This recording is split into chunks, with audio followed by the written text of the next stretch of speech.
La vérité en face. La vérité en face ce matin, on voit notre société entre le wokisme et la droite identitaire. Pour en parler ce matin, Brice Couturier est avec nous, journaliste, essayiste et auteur de Hockey Boomer aux éditions de l'Observatoire. Bonjour, bienvenue, merci. Bonjour, merci. Bonjour. Vous aviez déjà quasiment tout dit dans votre livre. Ouais. Non, mais c'est vrai, un peu sur ce qui se produit sur la société en fait actuelle, ces fractures.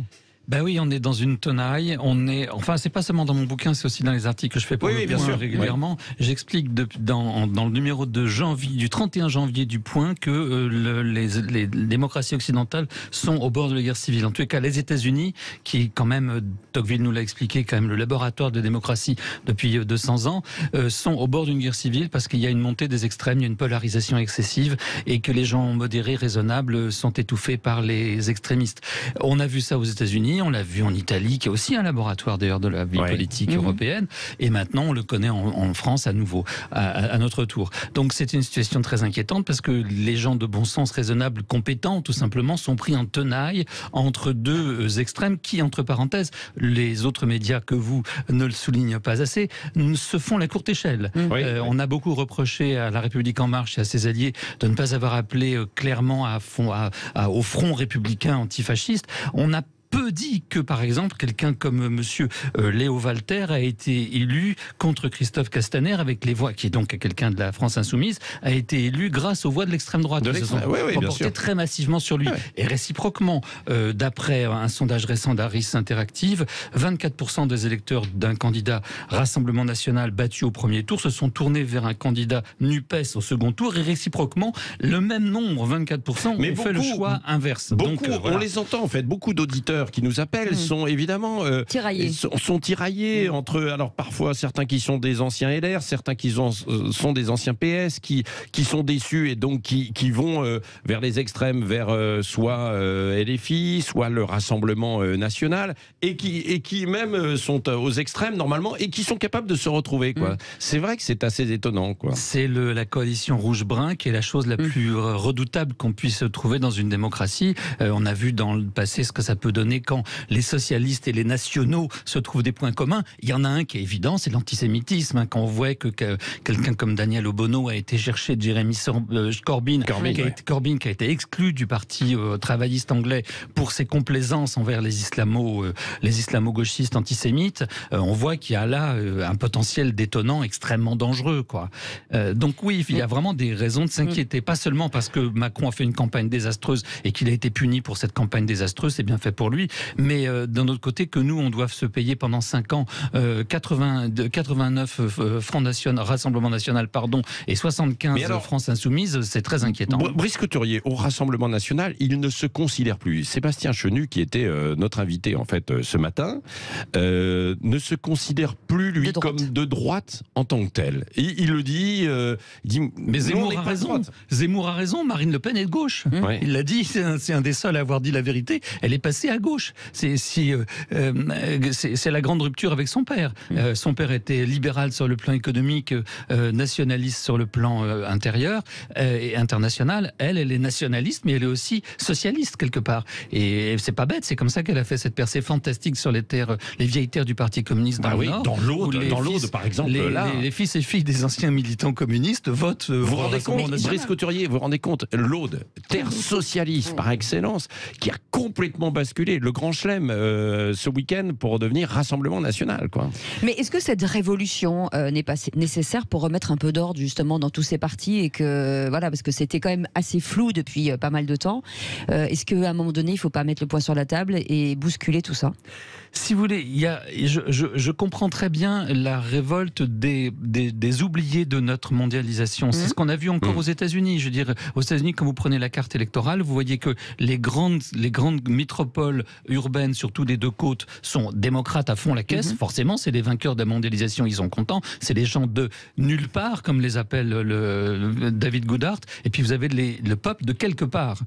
Tous ces comtés ruraux, ces petites villes américaines, tout le milieu, tout ce qui est au centre des États-Unis vote à droite, vote Trump, parce qu'ils sont furieux. Ils ont le sentiment, non sans raison, que la mondialisation a été faite sur leur dos, que les emplois sont partis, que l'industrie a fichu le camp, maintenant et qui restent les cadres en col blanc qui travaillent dans la finance et dans l'entertainment, et eux ils sont tous de gauche évidemment parce que c'est formidable, et ils sont woke en plus, justement parce que ils sont milliardaires mais ils sont de gauche, vous voyez ce que je veux dire, ils sont de gauche parce qu'ils sont pour les minorités, pour les trans et tout ça, c'est formidable, ça leur donne une image de gauche et ils gardent leurs milliards.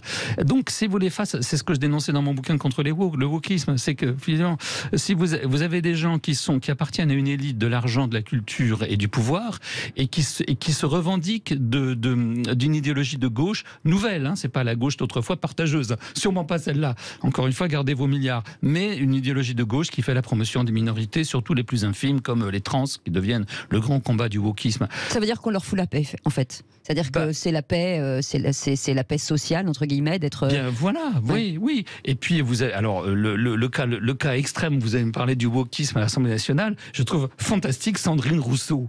Sandrine Rousseau qui dit bravo à vous pour la magnifique campagne que vous avez faite. Oui. C'est génial. Cette prof de fac ne sait pas qu'on accorde le participe passé avec quand c'est placé devant.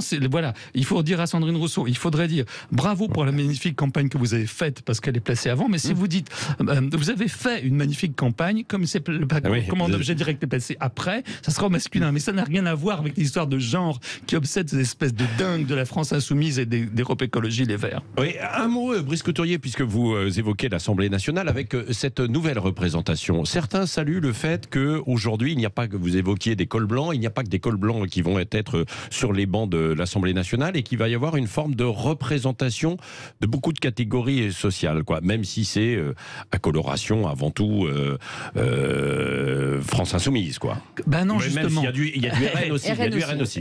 Non, un journaliste ce matin faisait observer sur je ne sais quelle radio que précisément c'est dans les rangs de Ensemble, le parti macronien, qui a le plus d'ouvriers par rapport à la France Insoumise et au Rassemblement National. Donc oui, ils sont assez mal placés pour nous dire ça. Bon, que la politique soit exercée par des gens dont c'est pas le métier, c'est une bonne chose, parce que quand on voit où nous ont mis les politiciens professionnels, on a effectivement envie de renverser la table et de confier, moyennant quoi, si on confie la présidence de la commission des finances, comme c'est donc une tradition dorénavant à l'opposition, je souhaite que ça soit à quelqu'un qui ait quelques notions d'économie, parce que ça vaudrait mieux plutôt que de quelqu'un qui n'en a aucune. Parce que, vous voyez, on est quand même je suis furieux, si vous voulez, vraiment, parce que cette campagne électorale a été menée en dépit du bon sens des deux côtés, je veux dire, du côté de la majorité et du côté des oppositions. Nous sommes dans une situation de pré-guerre. La guerre en Ukraine va déborder inévitablement un de ces quatre sur les pays baltes, sur la Pologne ou sur la Moldavie, et donc nous allons rentrer en guerre contre la Russie. Il fallait préparer le pays à cette guerre. Au lieu de promettre de raser gratis, au lieu de promettre qu'on allait augmenter le pouvoir d'achat, il faut expliquer aux gens que nous allons devoir transformer notre industrie en industrie de guerre pour produire des chars et des munitions. Vision extrêmement pessimiste. Je suis désolé, mais c'est ça la vérité. Plutôt que de promettre, plutôt que de voir Macron courir derrière les oppositions en disant qu'il allait augmenter le pouvoir d'achat, ce qu'il ne peut pas faire. Les finances publiques sont à moitié ruinées. Nous sommes à 114-116% de dette publique par rapport au PIB, et les taux d'intérêt vont remonter à cause de l'inflation. Donc le pays est dans une situation extrêmement dangereuse pour des raisons internationales, pour des raisons financières. Au lieu de ça, on nous berce avec des promesses ridicules et démagogiques, alors que les oppositions extrémistes fassent ce genre de promesses parce qu'elles n'ont aucun moyen d'être tenues responsables de leur non-application, je le conçois, mais que la majorité se soit laissée embringuer dans cette histoire, ça explique aussi sa défaite, parce que beaucoup de gens dans mon genre sont raisonnables et comprennent qu'on leur a menti. Allez, on va poursuivre avec vous, Brice Couturier, dans un instant, autour évidemment de ce que vous venez de développer. Vous avez des mots forts quand même et une vision noire des choses, en tout cas sur ce qui peut nous attendre dans le pays. On reviendra aussi sur vos combats contre le wokisme que vous avez évoqué. Et tiens, on commentera la décision du Conseil d'État sur le burkini à Grenoble également dans un instant. Et si vous voulez réagir, eh bien vous n'hésitez pas, 0826 300. 9h42, à tout de suite.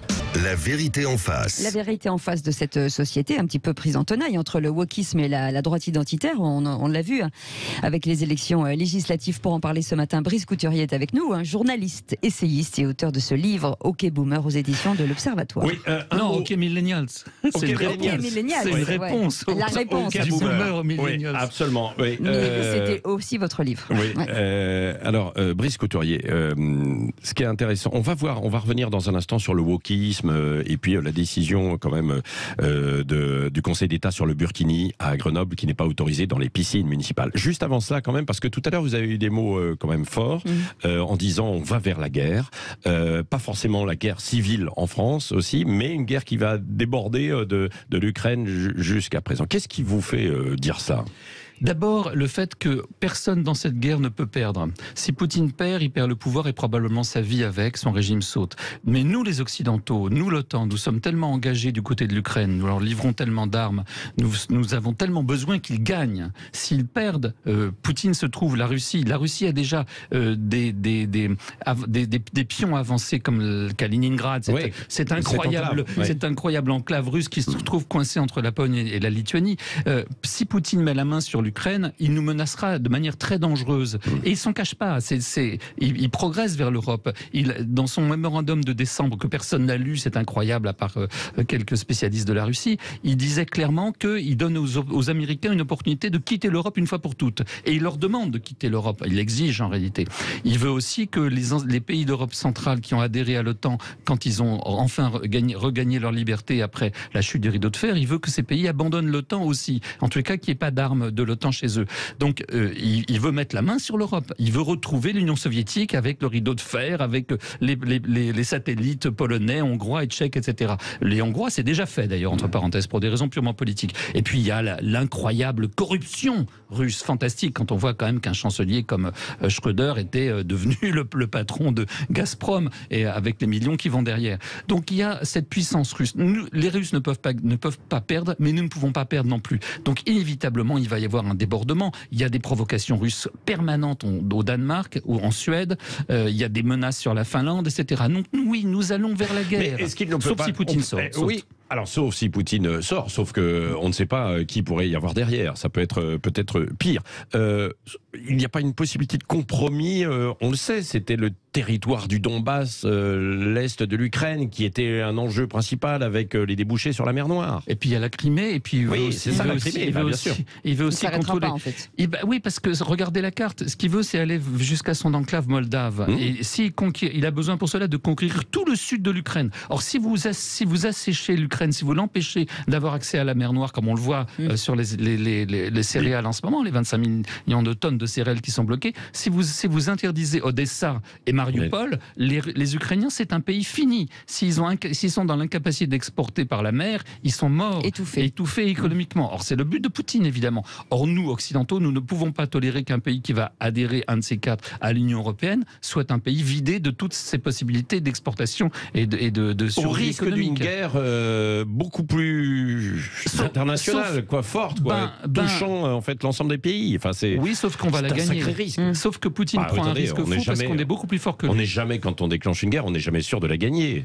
On est beaucoup plus fort que lui. Regardez sur le terrain concrètement, quand les armements de l'OTAN sont en train de remplacer les armements ex-soviétiques, on sait pour ça que leurs tanks sont minables, les nôtres sont extrêmement performants. Poutine ne devrait pas s'engager dans cette région-là parce qu'il va y laisser de sérieuses plumes. Mais il faut absolument. Mais nous ne pouvons pas laisser les Ukrainiens perdre. Nous ne pouvons pas, parce que c'est une démocratie. Si nous ne défendons pas les démocraties amies européennes, alors demain nous devrons leur abandonner quoi ? La Pologne, la Hongrie, les pays baltes, non, c'est hors de question.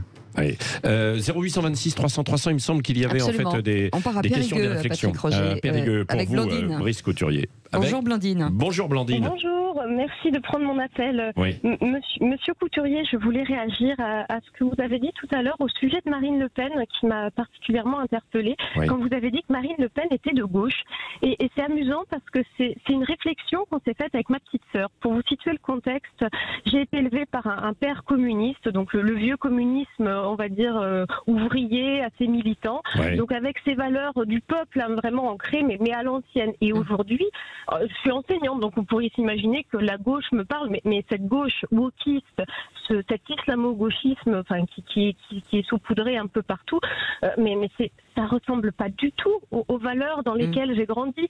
Et pour le coup, avec cette présidentielle, pour avoir vraiment étudié les programmes des candidats, jusqu'à celui effectivement du RN, qui aurait pu, de prime abord, sembler totalement opposé avec ces valeurs dans lesquelles j'ai grandi, et je trouvais que c'était ce qui s'en rapprochait vraiment le plus. Et aujourd'hui, alors je pourrais pas dire que Marine Le Pen est de gauche, mais en tout cas, dans les valeurs qu'elle porte, ça ressemble à ces valeurs du peuple dans lesquelles j'ai grandi. Et c'est vrai que c'est là où ça constitue une rupture avec l'ancienne on va dire, organisation des partis qui a pu avoir dans les Est-ce que je peux pousser le vice, pardon, Blandine, jusqu'à vous demander ce que vous avez voté aux législatives? Bien sûr, j'ai voté RN et je suis contente parce que mon candidat est le premier candidat RN de Dordogne. Donc j'en suis ravie parce que jusqu'à présent, les candidats ne répondaient même pas à nos demandes. Oui, mais alors Blandine, par rapport en fait justement à ce que vous avez vécu, à votre passé, vous l'avez dit, votre enfance et donc des racines familiales et certaines valeurs, est-ce que vous n'êtes pas déboussolé, perdu d'aller voter Rassemblement National ? Non, parce que je l'ai fait en conscience et j'ai examiné les choses. J'ai écouté beaucoup. D'ailleurs, vos émissions, tous les représentants. Et ça, en fait, quand on sort des étiquettes, quand on écoute vraiment les discours, quand on écoute le fond de pensée, quand on regarde le comportement des uns et des autres, parce que finalement, faire la nouba à l'Assemblée, moi, ça m'a paru un petit peu déplacé. Je rejoins ce qu'a dit Elisabeth Lévy il y a quelques minutes. Non, il y a... Pour moi, là, c'était... Alors, la jeune fille, il y a 20 ans, aurait été scandalisée. Ouais. Aujourd'hui, non. Ouais. Non, mais très intéressant votre réflexion. Brice Couturier, commentaire de ce que vient de dire Blandine, qui avait réagi à vos propos tout à l'heure. Hein. Alors, Madame Blandine, le wokisme, je le combats de toutes mes forces comme vous. C'est pour moi le cancer de notre société. C'est ce qui nous affaiblit considérablement. C'est ce qui nous rend stupides. C'est intolérable. Et effectivement, ça passe par une partie de la gauche qui a en partie renié ses propres valeurs. La laïcité est abandonnée à l'islamo-gauchisme. Par clientélisme aussi. Par clientélisme électoral. Enfin, c'est scandaleux ce qui se passe dans une certaine gauche. Pas toute la gauche. Regardez qu'une partie de la gauche qui a refusé avec beaucoup de dignité de partir. Je pense à Carole Delga ou au maire de Montpellier, Michael Delafosse. Des gens qui ont refusé les NUPES parce qu'il y avait cette compromission scandaleuse avec les valeurs wokistes et islamo-gauchistes. Mais quant au Rassemblement national, je vais vous dire quelque chose qui va faire bondir mes propres amis. Eh bien, je considère que le RN aujourd'hui est moins dangereux pour la démocratie que la France insoumise. La France insoumise menace directement la démocratie parce qu'elle ne reconnaît pas le résultat des élections. Quand je vois Mélenchon hier à l'Assemblée nationale, alors qu'il n'est même plus député, appeler à une espèce d'insurrection, on voit bien que ce qui tente la France insoumise, c'est la tentation trumpiste. Prenez d'assaut l'Assemblée nationale comme Trump a pris d'assaut les Trumpistes ont essayé de prendre d'assaut le Capitole. De ce côté-là, il y a des gens, quand on dit front républicain, le front républicain, il devrait être surtout vigilant du côté de la France insoumise parce que c'est là qu'il y a les vrais ferments de subversion de la démocratie, des gens qui ne reconnaissent pas le résultat des élections, qui viennent de perdre magistralement parce que la claque de Macron, et on oublie toujours le coup de pied au cul de Mélenchon, hein, il a fait 75, on nous dit qu'ils sont à égalité, souvenez-vous, le dimanche soir on nous a dit qu'ils étaient quasiment à égalité, et Mélenchon nous a dit attendez la fin des décomptes parce que nous serons peut-être en tête. Attendez, ils ont plus de 100 sièges de différence entre Ensemble qui fait 150 et la France, 250 et les NUPES qui font 149. Il y a pas photo, je veux dire mais d'un côté vous avez des gens qui continuent à prétendre qu'ils ont gagné, comme Trump à la suite le lendemain de sa défaite continue à dire j'ai gagné, et de l'autre côté vous avez des gens, le Rassemblement national, c'est pas ma tasse de thé, vous l'avez compris, qui eux au moins respectent les institutions démocratiques et ne remettent pas en cause l'élection telle qu'elle s'est produite et le suffrage des électeurs. Donc s'il y a un front républicain aujourd'hui, il devrait être tourné au moins autant, sinon davantage, contre la France insoumise que contre le Rassemblement national. Oui, voilà Blandine. Donc ce que l'on pouvait dire, un mot, Brice Couturier aussi sur cette décision. Donc hier du Conseil d'État sur le burkini que voulait à Grenoble, hein, que le maire Éric Piolle voulait mettre dans les piscines municipales. Le Conseil d'État finalement, alors que certains disaient non mais le Conseil d'État va entre guillemets avaliser en fait les choses. Comment vous prenez en fait cette décision? Le Conseil d'État, il a une jurisprudence quand même assez bizarre, aléatoire. C'est un exercice d'équilibriste permanent entre la tentation de donner raison à une idéologie qui se cache derrière une religion pour pénétrer à l'intérieur de nos sociétés et d'en subvertir les valeurs. Et puis de l'autre côté, effectivement, les principes de laïcité qui sont inscrits dans la loi de 1905. Et puis aussi, il faut le dire, il faut rendre hommage au gouvernement Macron de ce point de vue-là, d'avoir pris une nouvelle loi beaucoup plus sérieuse concernant, parce que la loi de 1905, elle est assez générale. Il fallait rentrer dans le vif du sujet et montrer le séparatisme. On a affaire, si vous voulez, moi ce qui me frappe, c'est que nous, notre société, notre culture, nous sommes des gens qui n'avons pas beaucoup investi dans les valeurs transcendantes. L'horizon de sens partagé fait défaut, c'est moins qu'on puisse dire. Mais c'est normal, nous sommes une société libérale et la définition du bien ultime appartient à chacun en son âme et conscience. C'est pas à l'État de nous imposer quoi que ce soit en ce domaine. Le vrai, le beau, le définitif et l'ultime, c'est pas des valeurs d'État chez nous, c'est les personnes qui décident individuellement en leur âme et conscience. Mais du coup, nos sociétés, on le voit bien, sont des sociétés matérialistes et très individualistes, où le sens du commun fait défaut, où un horizon de sens partagé est absent. Et du coup, l'islamisme, pour beaucoup de jeunes, constitue une tentation formidable, parce que c'est une réponse à tout. C'est à la fois une société, c'est une religion, c'est une culture, c'est une foi, c'est tout ce que vous voulez. C'est d'ailleurs très riche, l'islam, c'est pas rien. C'est un énorme... Or, il y a des gens qui instrumentalisent à des fins politiques cette religion, cette culture et cette civilisation pour miner la nôtre. C'est les islamistes, c'est le radicalisme islamiste, et en utilisant à la fois la menace, en utilisant effectivement les failles de notre système juridique. Donc il faut faire face, il faut affirmer que notre pays est un pays laïque, qui ne se laissera pas endoctriner. Ça peut choquer nos voisins anglo-saxons qui, eux, ont une conception de la sécularisation beaucoup moins ferme que la nôtre, et on voit où ça les mène quand on se balade dans certaines rues de Londres, où le pouvoir a été pris réellement par... d'un côté, c'est ça qui me frappe aussi, si vous voulez, c'est que d'un côté, vous avez en Afghanistan des gens qui sont nos sœurs, qui luttent au péril de leur vie, et pas seulement de leur liberté, pour interdire, pour empêcher qu'on leur impose cet accoutrement ridicule et moyenâgeux qui n'existait pas dans l'islam il y a encore 30 ans, mais que des dingues ont instrumentalisé pour prendre le pouvoir. Ce machisme, ce qui est incroyable quand même, c'est que vous avez des gauchistes en France qui font alliance avec le pire des machismes. Ils dénoncent les publicités sexistes sur les murs de notre métro, mais quand on lapide des femmes parce qu'elles refusent de se... vous avez vu, et là on a passé la vitesse supérieure en fait en Afghanistan, avec de la dénonciation. En fait, aujourd'hui, on va très très loin dans les décisions qui ont été prises. Merci en tout cas, Brice Couturier, d'être venu ce matin, et je vous invite, vous, tous les auditeurs qui voulaient poursuivre un petit peu dans la pensée de Brice Couturier, à acheter ce bon livre pour cet été, tranquillement, sous un tilleul ou autre. OK, Millennials, aux éditions de l'Observatoire. Absolument.